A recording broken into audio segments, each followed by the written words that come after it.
ইমাম সকল মুসলমানদেরকে নামাজ পড়ানো তাদের দায়িত্ব, কোন ব্যক্তির ভোট চাওয়া তার দায়িত্ব না।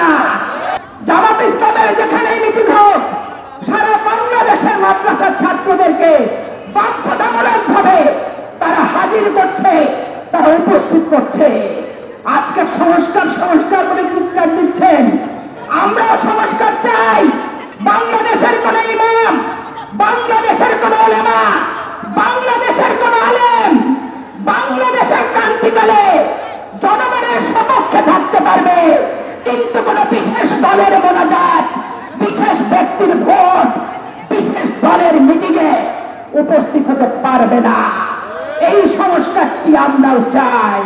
আর হেফাজত ইসলামের 13 দফাকে নিয়ে ওই তারানা হালিমদের মতো নায়িকা গায়িকাদের মাঠে নামিয়ে যে পানি ঘোলা করার চেষ্টা করেছিল, তার বিরুদ্ধে আমরা ছিলাম সোচ্চার।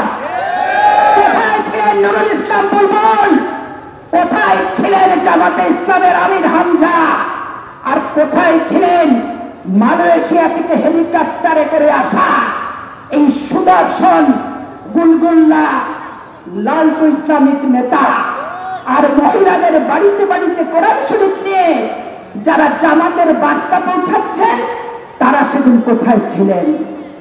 অনেক জুম্মা মসজিদে চাঁপাইনবাবগঞ্জে নুরুল ইসলামের ভোট চাচ্ছেন ইমাম সাহেবরা।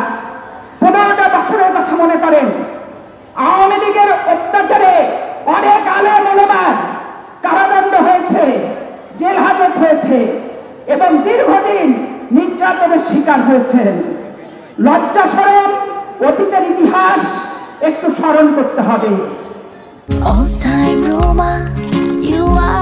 All time Roma. Taste it, love it. একজন জুম্মা মসজিদের ইমাম সকল মুসলমানদেরকে নামাজ পড়ানো তাদের দায়িত্ব, কোন ব্যক্তির ভোট চাওয়া তার দায়িত্ব না।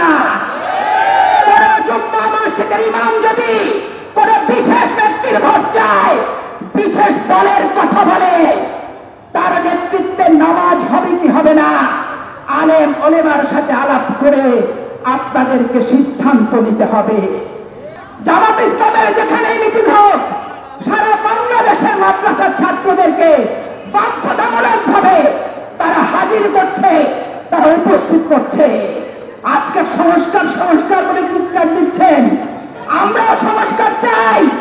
বাংলাদেশের কোন ইমাম, বাংলাদেশের কোন উলেমা, বাংলাদেশের কোন আলেম বাংলাদেশের ক্রান্তিকালে জনগণের সপক্ষে থাকতে পারবে, কিন্তু কোন বিশেষ দলের মোনাজাত, বিশেষ ব্যক্তির ভোট, বিশেষ দলের মিটিংয়ে উপস্থিত হতে পারবে না। এই সংস্কারটি আমরাও চাই।